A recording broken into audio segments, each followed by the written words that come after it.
Amen. Amen.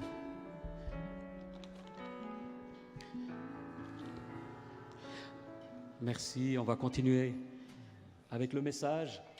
Comme a dit Sabrine un peu plus tôt, plus rapide que d'habitude. Et puis ensuite, on pourra reprendre des chants de louange, d'adoration dans la présence de Dieu.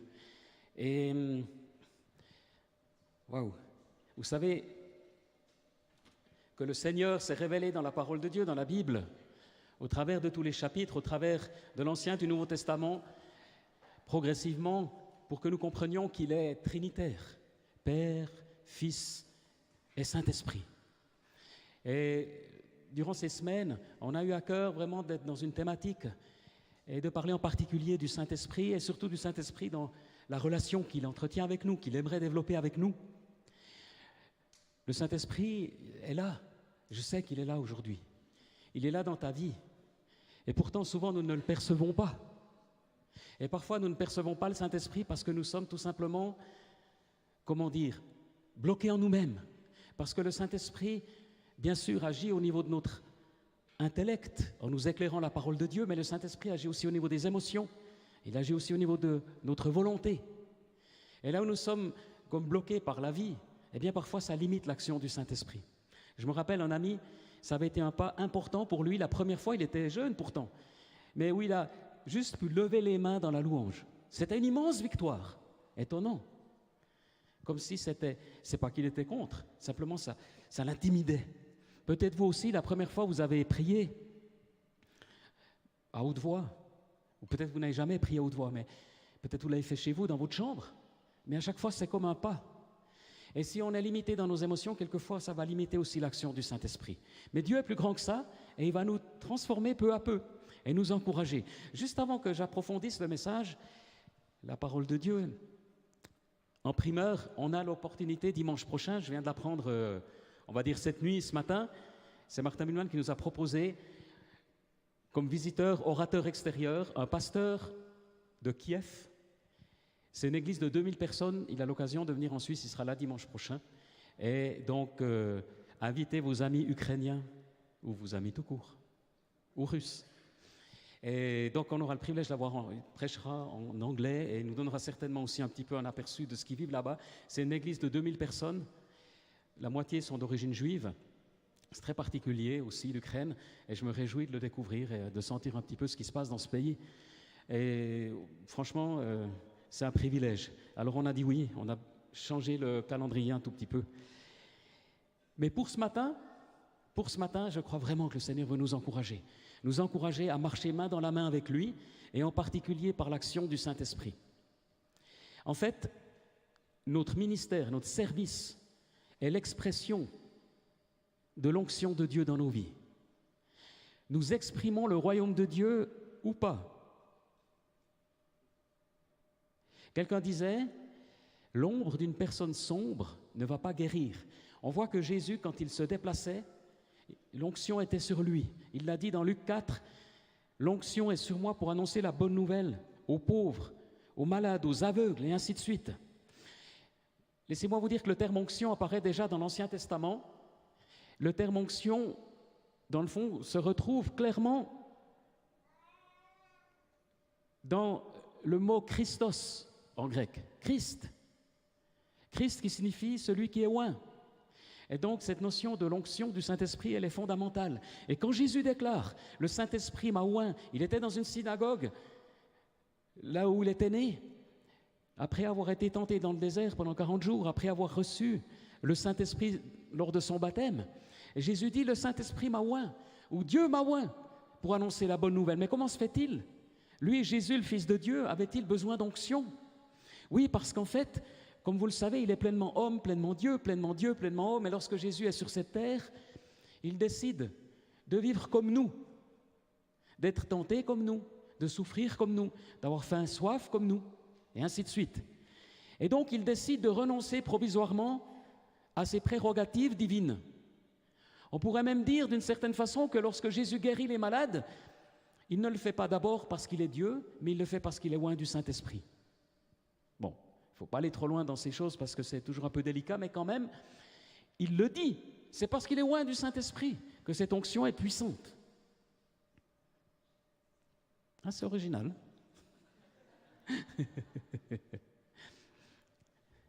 Bienvenue à ceux qui nous suivent. Ah, voilà. Ah oui, oui, c'est... Non, je sais qu'on a eu un petit souci au niveau de la technique ce matin. Je crois qu'une personne a une panne d'oreiller. Et puis du coup, ils mettent un plan fixe. Et puis, quand c'est plus le plan fixe, alors ça tourne. Moi, j'aimerais remercier les jeunes aussi qui ont des ventilateurs ici. Waouh, ça c'est trop bien. Vous pourriez venir, 2 ici et 2 là. Non, non. Alors vraiment, aujourd'hui, on est à comprendre vraiment que l'onction que Dieu donne, elle est tellement vraie que Jésus lui-même s'appelle le oint. Jésus Christos, ça veut dire le sauveur oint. Et comme vous le savez sans doute aussi, lorsque les premiers disciples de Jésus, dans les Actes des Apôtres, dans la ville d'Antioche, sont appelés chrétiens, ça signifie petit oint. Vous avez déjà sans doute entendu cela. Donc le mot chrétien, ou christian, ou christiane, remonte à Christ, donc oint. Et donc l'onction, elle est importante et on la trouve dans l'Ancien Testament sur plusieurs formes. Et en fait, l'onction du Saint-Esprit, l'onction que le Saint-Esprit nous donne, elle nous est donnée pour servir. Elle nous est donnée pour entrer dans le service pour lui, dans le service pour le Seigneur. Parce que dans l'Ancien Testament, le Saint-Esprit agissait de différentes manières, mais à un moment donné, il va oindre certains personnages, en particulier des prophètes, en particulier des rois et en particulier des sacrificateurs, pour qu'ils puissent entrer dans leur office, dans leur service. Et c'est donc en vue d'un service, d'un ministère que l'onction est donnée.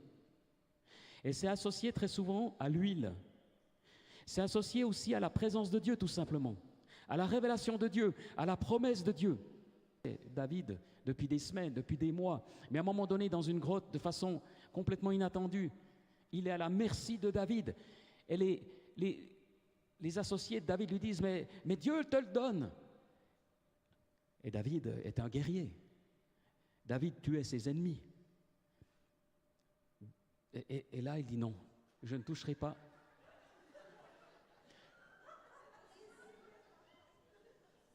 C'est vrai? Ah, c'est pour les annonces. Alors Sabrine a dit au début du culte que ce ne serait pas comme d'habitude. Alors en effet, il y a une annonce qui apparaît au milieu. Et donc, David dira, je ne porterai pas atteinte à l'oint de l'Éternel. Nous devons comprendre que l'onction de Dieu, comment dire, elle est de Dieu justement. Et il y a des serviteurs et des servantes de Dieu qui ont des erreurs dans leur vie, qui ont été jugés, qui ont été critiqués et qu'on rejette. Et nous, en tant que Suisses en particulier, on est assez perfectionnistes. Et si un serviteur de Dieu, mettons, échoue dans l'éducation de ses enfants, ou si quelqu'un, à un moment donné, traverse un drame, on dira oui, c'est pas crédible. Sa vie ne correspond pas à ce qu'il enseigne. Alors on a besoin de discernement, c'est juste. Mais en même temps, on doit faire attention, parce que peut-être Dieu ne pense pas la même chose et Dieu ne retire pas son onction. J'ai lu un livre très intéressant de dénommé Benny Hinn, que certains peut-être connaissent, un prédicateur mondialement connu, qui a eu des déboires dans sa vie, qui s'est séparé, malgré qu'il était un orateur très très connu, un serviteur de Dieu remarquable. Il s'est même divorcé. Et puis, par la suite, il raconte ça dans le dernier livre qu'il a écrit, précisément sur le thème de l'onction. Par la suite, il a pu se réconcilier avec sa femme. Mais ça a été terrible. Mais il dit que durant ce temps d'épreuve, durant ce temps très compliqué, très difficile, qu'il a beaucoup remis en question, étonnamment, lorsqu'il enseignait, lorsqu'il prêchait, l'onction était la même. Pour dire que cette onction de guérison, notamment, avec des guérisons surnaturelles, était la même. Lui traversait la pire épreuve, à ne plus sentir la présence de Dieu. Et pourtant, quand il prêchait et enseignait, les manifestations du Saint-Esprit étaient les mêmes. Et il raconte dans son livre sur l'onction que, en fait, ça s'explique. Parce que la Bible nous dit, dans les lettres de Jean, l'apôtre Jean nous dit que nous avons reçu l'onction et que cette onction nous enseigne. Vous avez sans doute déjà entendu cela. Nous avons reçu une onction. Si vous êtes disciple de Jésus-Christ, vous avez reçu le Saint-Esprit. Et dans dans la première lettre de Jean, il est dit pour vous, 1 Jean 2, verset 20, vous avez reçu l'onction de la part de celui qui est saint, donc de la part du Seigneur. Et vous avez tous de la connaissance. Pour vous, l'onction que vous avez reçue de lui demeure en vous. Et vous n'avez pas besoin qu'on vous enseigne. Mais comme son onction vous enseigne toute chose et qu'elle est véritable et qu'elle n'est point un mensonge, demeurez en lui selon les enseignements qu'il vous a donnés. Et Bénin dit quelque chose qui m'a intéressé, c'est qu'il y a l'onction intérieure. Cette présence, écoutez-moi bien, cette présence du Saint-Esprit dans nos vies lorsqu'on est disciple de Christ. C'est celle-ci dont Jean parle. Il y a l'onction de Dieu qui nous accompagne, qui nous enseigne. Et cette onction va se développer plus on recherche le Seigneur. Elle va se développer plus on est dans sa présence. Elle va se développer plus on lit la Bible. Elle va se développer plus on met sa vie en ordre devant Dieu, plus on le cherche, plus on crie à lui, plus on le cherche, plus on va être dans cette onction de Dieu. Mais en même temps, Jésus disait que l'onction est sur lui. Autrement dit, il y a l'onction en nous, mais il y a l'onction sur nous. Et l'onction qui est sur nous, ce n'est pas la même. Parce que l'onction qui est sur nous, elle est pour le service. L'onction qui est en nous, le Saint-Esprit qui est en nous, il est là parce que nous sommes en relation avec Dieu. Et Jésus dira aux disciples, dans Jean 14, Jean 15, Jean 16, qu'il vient habiter en nous par le Saint-Esprit. Et les disciples étaient déjà touchés par le Saint-Esprit. Ils avaient déjà quelque chose du Saint-Esprit. Jésus a soufflé sur eux. Mais par la suite, il leur dit, attendez, vous recevrez le Saint-Esprit qui viendra sur vous. Et on a ces deux expressions, en vous et sur vous. En vous et sur vous. Et encore une fois, je n'aimerais pas aller trop loin dans une théorie scabreuse. Mais quand même, il y a comme une différence. Le Saint-Esprit en nous. Quand tu deviens enfant de Dieu, le Saint-Esprit vient en toi. Quand tu deviens enfant de Dieu, le Saint-Esprit vient en toi. Il te remplit. Et on voit dans les Actes des Apôtres, à plusieurs reprises, ils sont remplis du Saint-Esprit. Ils sont remplis du Saint-Esprit. Mais en même temps, le Saint-Esprit vient sur toi pour que tu sois audacieux et courageux. On est presque l'été. Dans 2 jours. Et l'été, c'est magnifique parce que plein de relations se donnent plus spontanément qu'en plein hiver, quand on est calfeutré chez soi. Et j'aimerais vous encourager à être à l'écoute du Saint-Esprit, à des impulsions, des pensées, des inputs, des choses que Dieu vous donne, à différents niveaux. Cette semaine, ça devait être jeudi matin, j'étais là au bureau. Alors déjà, une chose, quand je vais prier, j'aime bien aller prier, je vais dans le bureau à ma femme. C'est pas qu'il est mieux rangé que le mien. Est-ce qu'il y a plus la présence de Dieu que dans le mien? Mais en tout cas, il y a moins de livres. Et il n'y a pas mon ordinateur ni mon téléphone. Et c'est pour ça que j'aime bien aller là. Et puis après, je retourne et je coupe, je dissocie les choses. Si vous voulez rencontrer le Seigneur, il faut un lieu paisible, un lieu qui vous convient. Bien sûr, vous pouvez aussi vous promener en forêt, aller au sommet d'une montagne. Dieu est partout. Dieu est omniprésent. Mais nous, on n'est pas omniprésents. Et nous, on n'est pas concentrés de la même façon. Vous devez trouver votre lieu où vous êtes en communion avec le Seigneur. J'aime passer du temps avec Dieu. Et durant la pandémie, j'ai beaucoup crié à Dieu. J'ai dit, Seigneur, parle-moi, parle-moi, parle-moi par la Bible. Que ta Bible, que la parole de Dieu me parle. Et je suis stupéfait depuis quelques mois, comme en lisant par exemple le prophète Ésaïe, verset après verset, Dieu me parle. Très simplement, comme si chaque parole était pour moi. Des paroles adressées au peuple d'Israël, des paroles adressées aux Babyloniens. Même les jugements de Dieu me parlent. Parce qu'à un moment donné, Dieu se saisit de chaque parole, de sa parole, pour nous toucher. Mais ça n'arrivera pas si vous ne prenez pas du temps dans sa présence. Vous allez lire la Bible 5 minutes, et clac, il y a une pensée qui vous reste. C'est bien, ça vous accompagne la journée. Mais c'est cérébral encore. C'est bien. J'ai besoin de ça aussi. Mais l'intimité avec le Saint-Esprit vous mène plus loin. Et cette intimité, elle passe dans cette communion, dans cette proximité. Alors j'étais en prière cette semaine, et puis j'avais amené ma voiture chez le garagiste. Et puis c'est étonnant, mais les garagistes, quand on vous emmène votre voiture, c'est chaque fois une mauvaise nouvelle, du point de vue du tarif. C'est stupéfiant.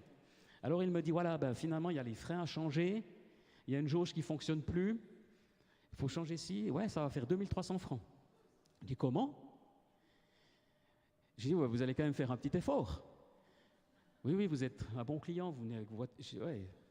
Mais après, il a le droit de gagner sa vie. Je sais que ce n'est pas quelqu'un de malhonnête. Je sais que tout coûte cher. Mais après, je me suis dit quand même, quand je retournerai, il faudra bien que je négocie ce truc.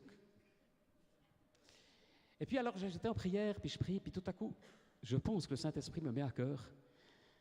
Vous savez, on a ces cornets jaunes ici, centre de vie, et j'en ai pris 2 avec une Bible Second 21. Alors, je suis allé chercher ma voiture jeudi, à 11h, à midi moins le quart. Tout à coup, j'étais pressé. Je dis, ah non, une autre fois. Je dis, ah non, puis après, ma conscience me travaille. Alors, je suis allé chercher mes deux, et puis je me suis dit, bon, tant pis pour la négociation. Mais alors j'ai donné, oui, Rebecca a dit oui. C'est bien. Hein. Mais quand même, je suis pasteur en plus, donc... Alors, je suis arrivé avec mes deux cornets, parce qu'ils sont deux garagistes, très sympathiques par ailleurs. Et ce qui est bien, c'est quand vous faites ça, c'est que comme vous êtes client, il ne peut que sourire. Alors, je dis, voilà de la lecture. Il dit, ah oui, merci. Oui. J'ai dit, voilà, c'est la Bible pour cet été. C'est des Bibles qu'on offre. Et puis, alors, ils ont chacun leur petit cornet avec une Bible. Et puis, on verra la suite, parce que je suis client. Alors, il m'a beaucoup remercié. Il m'a dit, ouais, alors je vais lire la Bible. Alors, parce qu'il ne connaît pas, mais... Et peut-être que c'est le début d'une histoire où Dieu va les toucher, je ne sais pas, mais à un moment donné, simplement d'être à l'écoute. J'avais cette joie quand je priais. Mais après de passer, tout à coup, on n'a plus trop envie. Parce que c'est toujours un peu gênant, c'est toujours un peu dérangeant. J'ai écrit il y a quelque temps...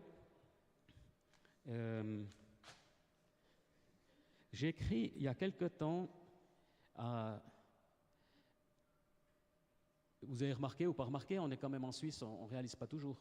Mais on a 5 conseillers d'État dans le canton de Neuchâtel. Et puis je me suis dit, alors vous ne serez peut-être pas d'accord avec ce que j'ai écrit, hein, vous avez le droit. Mais j'ai écrit à Laurent Courte. Laurent Courte, c'est un des 5 conseillers d'État. Et il est président du Conseil d'État cette année. Donc c'est quand même une personnalité importante, je trouve. Alors je lui ai écrit, à l'occasion de votre, cher monsieur le Conseil d'État, à l'occasion de votre nouvelle entrée en fonction comme président, je vous souhaite plein de succès et réussite. Vous avez su conduire le canton durant la pandémie avec clarté et beaucoup de compétences. Bon, c'est là que peut-être vous serez. Mais j'ai trouvé quand même que ça n'était pas facile.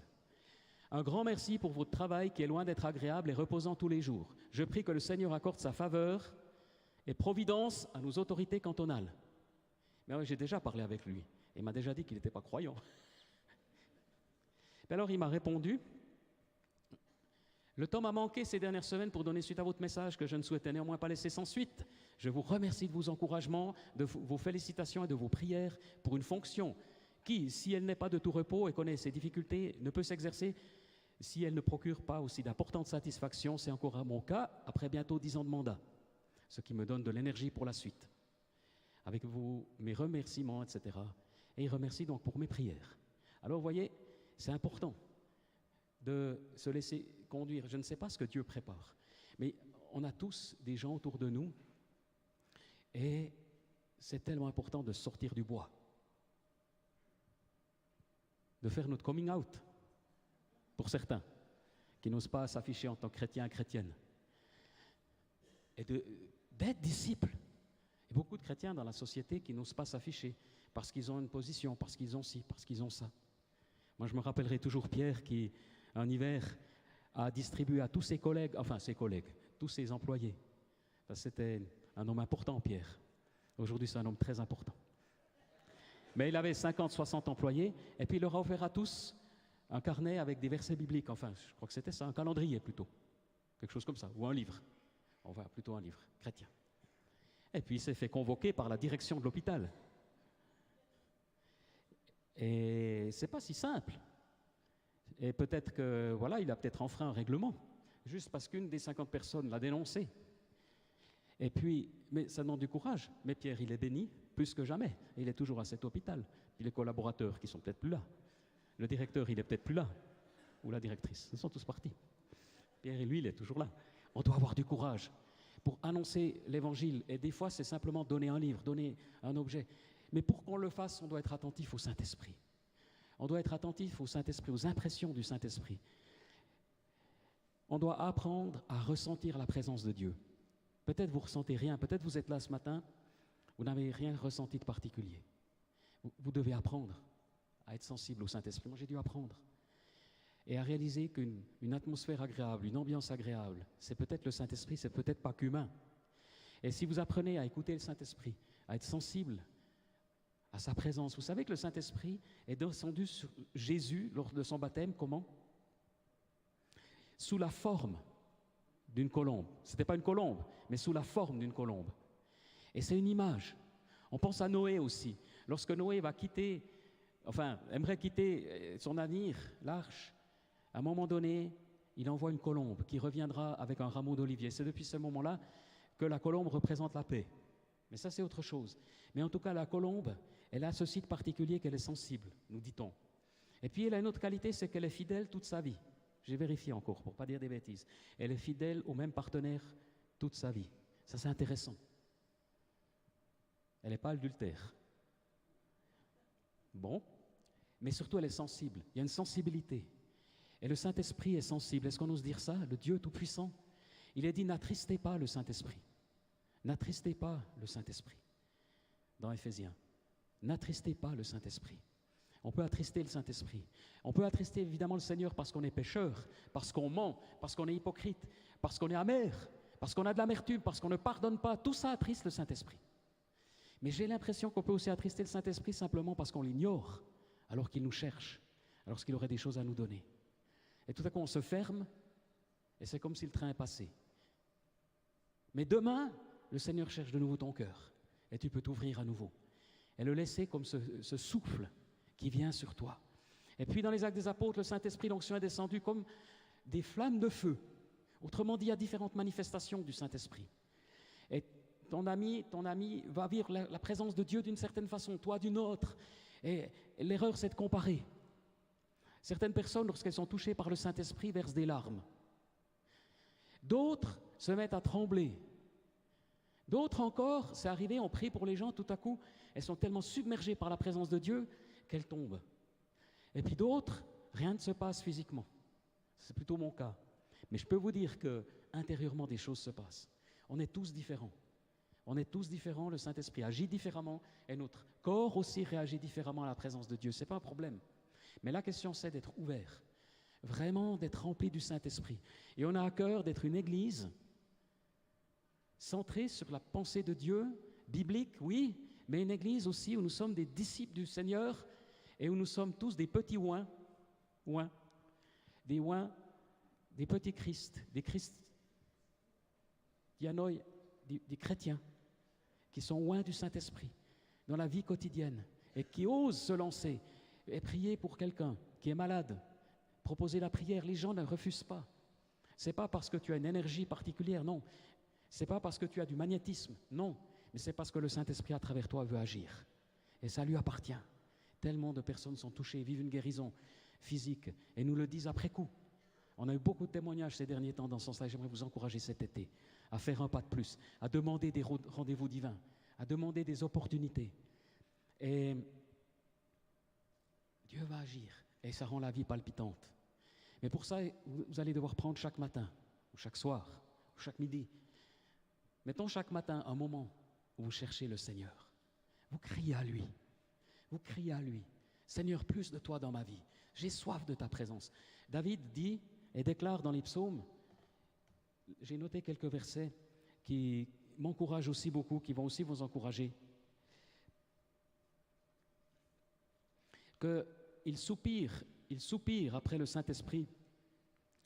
Il soupire après le Saint-Esprit comme une biche soupire après un courant d'eau. Vous connaissez cette phrase. Il soupire après le Saint-Esprit. Et il cherche la présence de Dieu. Et il dira, comme une biche soupire après des cours d'eau, ainsi mon âme soupire après toi, ô Dieu. Mon âme a soif de Dieu, du Dieu vivant. Quand donc pourrais-je me présenter devant Dieu? Mes larmes sont ma nourriture, jour et nuit. Car sans cesse, on me dit, où est ton Dieu? Dans la société d'aujourd'hui, on nous dit, mais où est Dieu? Beaucoup de gens sont devenus incroyants, non-croyants, agnostiques. Il est où ton Dieu? Alors, David crie à Dieu, parce qu'en effet, les questions sont là, il est où Dieu? Mon âme, ça c'est Psaume 84, soupire et même languit après les parvis de l'Éternel. Tout mon être pousse des cris de joie vers le Dieu vivant, ça c'est le résultat. Mais crie à Dieu, crie à Dieu, crie à Dieu. Et puis après, tu es dans la présence de Dieu, des choses se passent. Et puis tu peux être aussi dans le repos, dans le calme. Moi, j'ai beaucoup appris aussi à m'attendre à Dieu. Ça, c'est aussi plus difficile, parce qu'on a vite 1000 pensées. Mais on s'attend au Saint-Esprit. On s'attend au Seigneur, aussi dans l'adoration, dans la louange, comme ce matin. Et ça aussi, chez toi, tu peux mettre aussi des chants de louange, des chants d'adoration, et puis t'attendre au Seigneur. Et cette onction intérieure qui est en toi, elle va être aussi sur toi pour le servir, dans les dons qu'il t'a donnés. Amen. Et nous, on aspire à des services, comment dire, des serviteurs ici, dans la louange, dans les présidences, dans les ministères parmi les jeunes, parmi les enfants, où l'onction de Dieu se manifeste. Tu as besoin de l'onction de Dieu si tu travailles parmi les enfants. Tu as besoin de l'onction de Dieu si tu travailles dans un service dans l'église à la sono pour nous faire un son agréable. C'est d'abord technique, mais ce n'est pas que technique. On peut chanter un chant magnifique qu'un compositeur a composé dans l'inspiration, mais parce que la personne qui l'interprète est à côté, il manque une dimension. Franchement. Mais quand les adorateurs se sont préparés et puis ils arrivent dans la joie du Seigneur, ou en tout cas dans la présence de Dieu, on ressent cette présence, et c'est un privilège. Parce que dimanche après dimanche, on capte, on ressent quelque chose de la présence de Dieu. Amen. C'est un privilège, les gens se mettent à part. Ça ne veut pas dire qu'on est parfait, ça ne veut pas dire qu'on n'est pas stressé, ça ne veut pas dire qu'on n'est pas nerveux. Non, non, non. Mais on s'est préparé et le Saint-Esprit vient. Et nous voulons être une église de la présence de Dieu. On veut être une église de la présence de Dieu. Et dans tes groupes Connect, dans les groupes de prière, c'est la même chose. Tu es responsable d'un groupe Connect. Mais la soirée, elle va se dérouler différemment si tu as préparé dans la prière. La présence de Dieu va se manifester. Les gens vont être heureux, les gens vont être touchés, quelque chose va se passer. Puis à la fin, tu te dis, ah ben tiens, c'était cool. J'ai prié, Dieu a exaucé, oui. Mais attention, ce n'est pas seulement que Dieu exauce, c'est qu'au moment même où tu es là, la présence de Dieu est là. Et autour de Jésus, l'onction se répandait. Autour des apôtres, l'onction se répandait.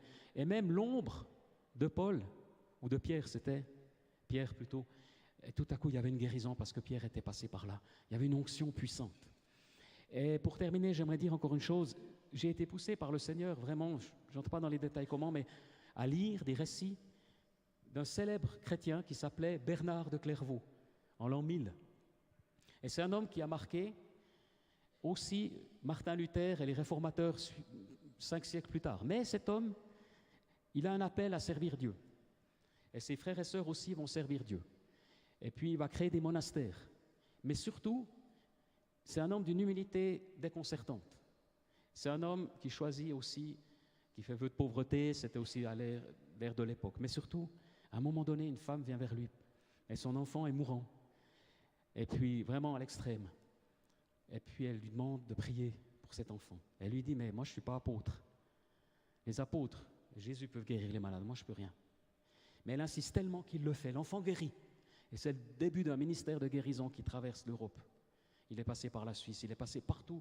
Dans toutes les églises où il allait, les gens affluaient, à tel point qu'on devait le protéger. Et c'est des centaines, j'exagère pas, de témoignages de guérison que j'ai lus. Et par un contemporain qui a décrit, et une véritable onction du Saint-Esprit. Et à plusieurs époques. Nous, on connaît en tant qu'évangéliques beaucoup de prédicateurs d'aujourd'hui, de serviteurs de Dieu, servantes de Dieu qui vivent, mais tout au long de l'histoire de l'Église, Dieu s'est manifesté. Et ce qui m'a frappé, c'est qu'il y a des miracles incroyables, même des résurrections. Beaucoup de choses stupéfiantes se passent. Et les gens avaient soif. Les gens étaient pauvres, les gens étaient malades, les hôpitaux n'existaient pas. Beaucoup de paralysés, d'aveugles guérissent à cette période-là. Parce qu'il y a une onction de Dieu. Mais cet homme cherchait la présence de Dieu. Il était beaucoup dans la présence de Dieu. Alors, c'est un choix aussi, de chercher Dieu, et Dieu veut déverser son onction. Dieu veut agir puissamment. Dieu veut œuvrer puissamment. Amen. Et à un moment donné, un émissaire d'un prince arrive chez lui et demandait une guérison pour quelqu'un de sa principauté qui était bien éloigné. Et là, Bernard de Clairvaux lui donne du pain, prie pour le pain, lui dit, prends ce pain, tu le ramèneras. Et Dieu va guérir. Et puis, alors là, l'émissaire, en fait, ce qu'il dit, on va recuire le pain pour pas qu'il pourrisse. S'il est bien cuit et tout ça, il va tenir un bon moment. Et Bernard le regarde, homme de peu de foi. Alors là, il se rétracte, il se dit, ok, je vais avoir la foi. Et ce pain est resté frais pendant des mois. Des miracles comme ça se passaient. L'onction de Dieu était là. Alors après, il ne faut pas sacraliser ça, c'est pas ça la question. Mais l'ombre de Pierre, le vêtement de Jésus, on touche Jésus et l'onction. Jésus dit, il y a une force qui est sortie de moi. Jésus le sent, l'onction de Dieu, elle est là avec vous. Si tu es enfant de Dieu, il y a déjà au moins un peu d'onction. Ne limite pas la présence de Dieu. Alors on veut maintenant simplement entrer encore dans un temps de louange, de prière. On verra comment on est conduit, il n'y a pas de pression. Sentez-vous vraiment à l'aise et libre de recevoir ce que le Seigneur vous donne.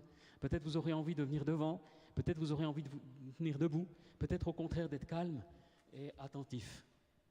Alors Seigneur, on t'invite. Viens Saint-Esprit encore. Et quand je prie ça, je sais que le Seigneur est déjà là. Mais quand on l'invite, il vient encore davantage. Amen. Et on aimerait voir plein de petites colombes aujourd'hui, de petites flammes de feu. ou ne pas les voir, mais peu importe, mais que le Saint-Esprit vienne. Alors j'aimerais vraiment vous inviter. Ce qui aide aussi tout à l'heure, c'est de vous ouvrir. Parce que si vous restez les bras croisés, quand on a les bras croisés, ça signifie souvent soit l'ennui, en tout cas pas l'ouverture. Mais quand on s'ouvre, l'attitude corporelle dit quelque chose, c'est pas tout, Dieu est plus grand que ça, on est d'accord, mais quand même, si vous êtes détendu, si vous êtes décrispé, laissez le Seigneur vous toucher. Peut-être certains vont vivre une guérison ce matin. Peut-être certains vont vivre une guérison intérieure. Peut-être quelqu'un passe par le deuil, peut-être quelqu'un passe par un temps difficile. Et Dieu veut toucher ton cœur. Amen. Viens, Saint-Esprit.